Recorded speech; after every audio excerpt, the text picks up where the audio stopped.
Bonjour, aujourd'hui chapitre 6, qui est un chapitre d'application des lois qu'on a abordées dans le chapitre précédent. Alors ce chapitre va s'organiser de manière relativement simple. Je vais commencer cette première vidéo en traitant du mouvement dans le champ de pesanteur. Il y aura une deuxième vidéo ensuite pour le mouvement dans un champ électrique uniforme, et une troisième vidéo sur je suis allé un petit peu trop loin, voilà, sur le mouvement de satellites ou de planètes. Donc première étape, mouvement dans le champ de pesanteur. L'objectif de ces vidéos est en fait de vous donner le protocole, le processus pour répondre aux différentes questions qui sont, par exemple, dans le cas du mouvement dans un champ de pesanteur, quelle est l'équation de la trajectoire ou quelles sont les équations horaires.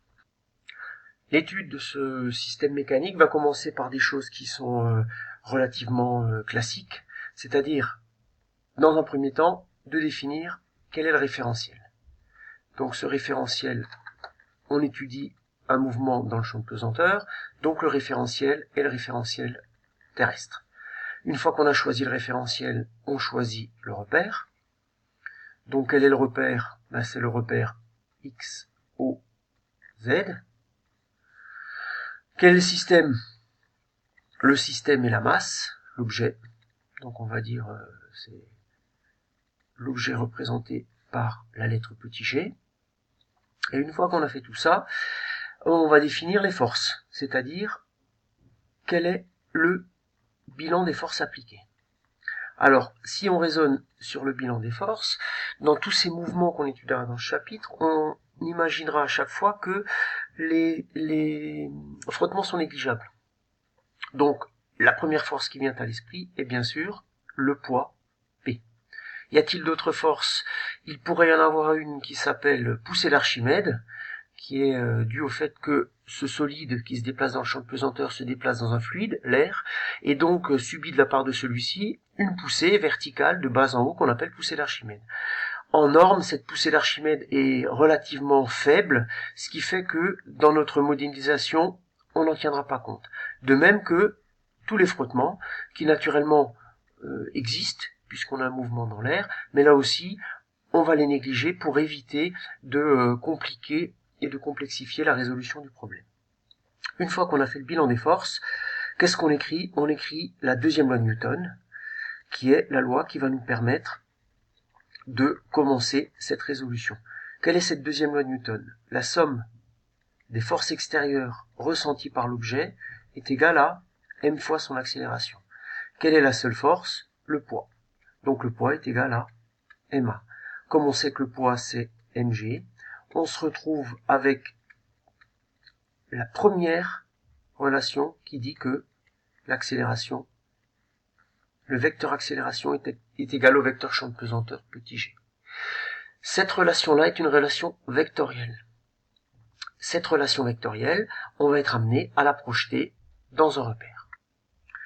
Donc, quelle est la projection du vecteur g dans le repère OX, OY? La projection du vecteur g, il y a deux composantes, puisque vous voyez que le vecteur est vertical vers le bas. Donc, le vecteur A aura pour composante le vecteur g, c'est-à-dire une composante nulle sur l'axe OX et une composante négative sur l'axe OY. Donc voilà ce que j'appelle la première étape. Une fois qu'on a déterminé le vecteur accélération du solide, on se retrouve à maintenant être obligé de remonter à la vitesse.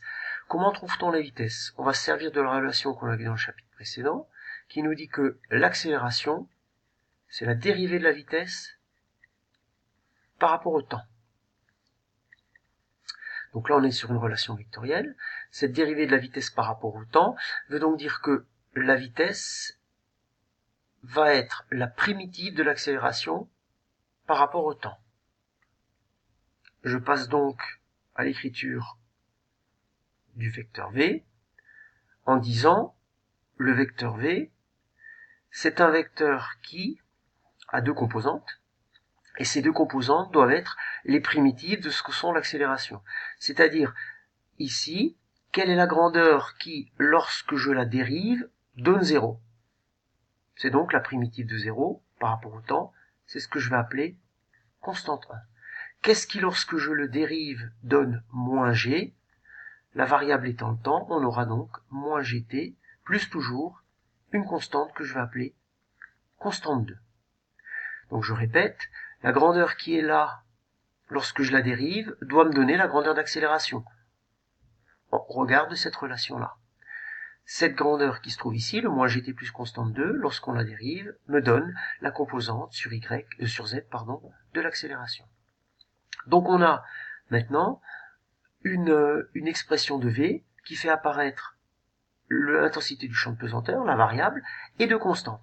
La question qui va se poser, comment déterminer les constantes? Alors les constantes sont déterminées à partir des conditions initiales. Quelles sont les conditions initiales? Donc les conditions initiales de vitesse sont représentées ici. À t égale 0, le vecteur v0 il est là. Il a donc une composante horizontale, qui est le côté adjacent à l'angle, c'est donc la projection en cosinus, et une composante verticale, qui est la composante opposée à l'angle, ce qui fait une composante en sinus. Et donc, maintenant qu'est-ce qu'on fait?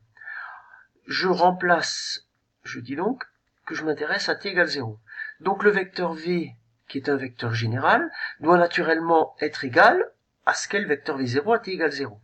Donc le vecteur v à t égale 0, c'est égal à quoi? C'est égal à la constante 1, et la composante sur OY, c'est moins g fois 0 plus constante 2, c'est-à-dire constante 1, constante 2.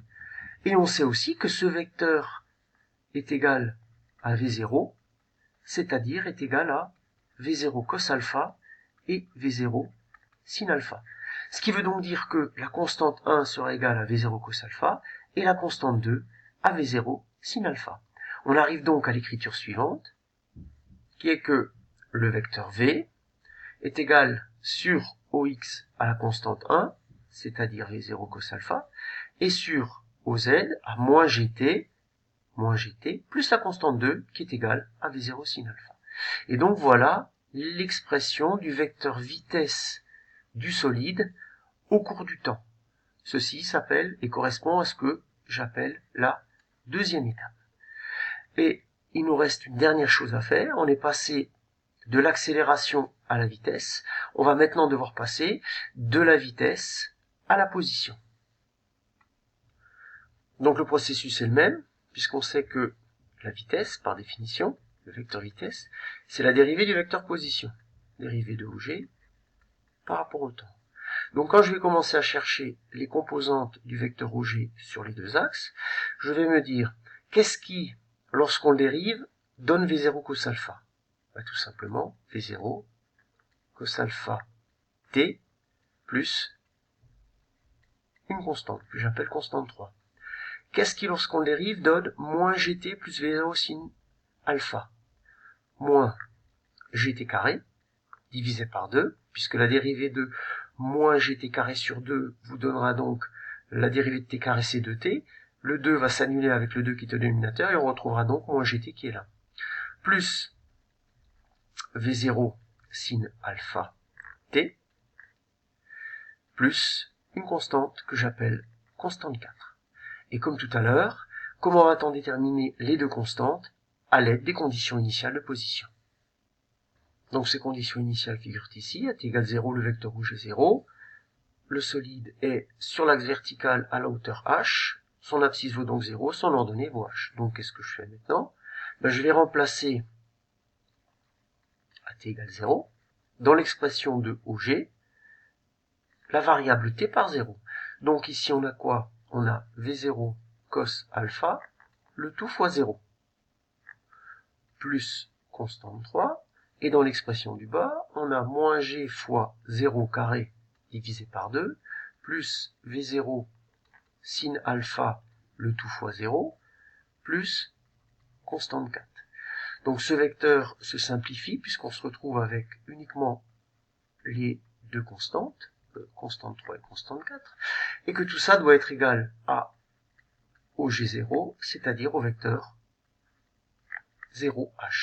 Et donc on arrive à la conclusion que la constante 3 vaut 0 et la constante 4 vaut h. Et donc, si je note l'expression définitive du vecteur OG, je trouve donc V0 cos alpha t pour la composante horizontale, puisque la constante 3 est nulle, d'accord, c'est ce qu'on voit ici, moins gt carré sur 2 plus v0 sin alpha t, plus petit h, puisque la constante 4 qui est là, est égale à petit h. Et ceci correspond à la troisième étape. Et donc je me retrouve avec des équations horaires d'accélération, de vitesse et de position. Donc tout ça peut s'écrire d'une manière un petit peu différente. Alors cette écriture un petit peu particulière, c'est de dire que je vais changer de couleur. Donc ici on a l'expression de ax qui vaut 0. AY est égal à moins g. Vx est égal à v0 cos alpha. Vy égale moins gt plus v0 sin alpha. X est égal à v0 cos alpha fois t, et y est égal à moins gt carré sur 2 plus v0 sin alpha fois t plus h. Donc là on a des couples d'expressions dans lesquels la seule variable est le temps. Donc cette variable que vous avez ici, ici avec t au carré, et ici, nous dit que tout ça ce sont des équations horaires. Équation horaire veut dire que la variable est le temps. Et donc on a les expressions. Si on vous demande quelle est l'expression de la position horizontale, c'est-à-dire de l'abscisse du projectile au cours du temps, ben vous l'avez là. Donc on devine que on a, si V0 est constante, ce qui est le cas puisque c'est la vitesse initiale, on a une expression qui est que la vitesse horizontale qui est là est constante. La vitesse verticale, elle, varie en fonction du temps. Donc si la vitesse horizontale est constante, ça veut dire que le mouvement sur l'axe horizontal se fait à vitesse constante. C'est donc un mouvement uniforme. Ces équations horaires nous donnent un certain nombre d'informations, mais sont de toute façon insuffisantes pour tracer la trajectoire. Donc on va être obligé de transformer ces équations horaires en équations de trajectoire. Comment trace-t-on une équation de trajectoire? Dans une équation de trajectoire, le temps n'est plus du tout la variable. Donc qu'est-ce qu'on va faire? On va partir des dernières expressions qui sont là, et on va isoler, on isole t. Comment va-t-on faire? Donc j'isole t dans l'expression la plus simple, qui est l'expression de x. T est donc égal à x sur v0 cos alpha. Et je remplace l'expression de t par l'expression de x dans la position verticale du solide. Donc le t carré devient x sur v0 cos alpha au carré, le t devient x sur v0 cos alpha, et ensuite je développe et je simplifie autant que possible pour arriver à la relation suivante. Donc l'expression ordonnée, la voilà. J'ai mis cette fois-ci la variable qui n'était plus le temps comme tout à l'heure, mais qui est cette fois-ci la position selon x, et on se retrouve avec une équation du type y égale f de x, que l'on appelle équation de la trajectoire. Et cette équation de la trajectoire va nous permettre de tracer sur un graphe y égale x ce brin de parabole-ci. Donc, attention quand vous simplifiez de ne pas oublier de distribuer le carré au dénominateur. Attention à bien dire que c'est le cosinus au carré et pas le cosinus de alpha carré. Et cette équation-là est donc l'équation de trajectoire. Et là, vous avez, sur ces trois différentes étapes, vu comment déterminer, dans un premier temps, le vecteur accélération, le vecteur vitesse, et ses composantes à chaque fois, le vecteur position. Tout ça, ce sont des équations horaires. On isole le temps dans l'une des équations horaires, on l'introduit dans la deuxième pour avoir l'équation de la trajectoire. Donc voilà pour cette première partie qui concerne le mouvement dans un champ de pesanteur.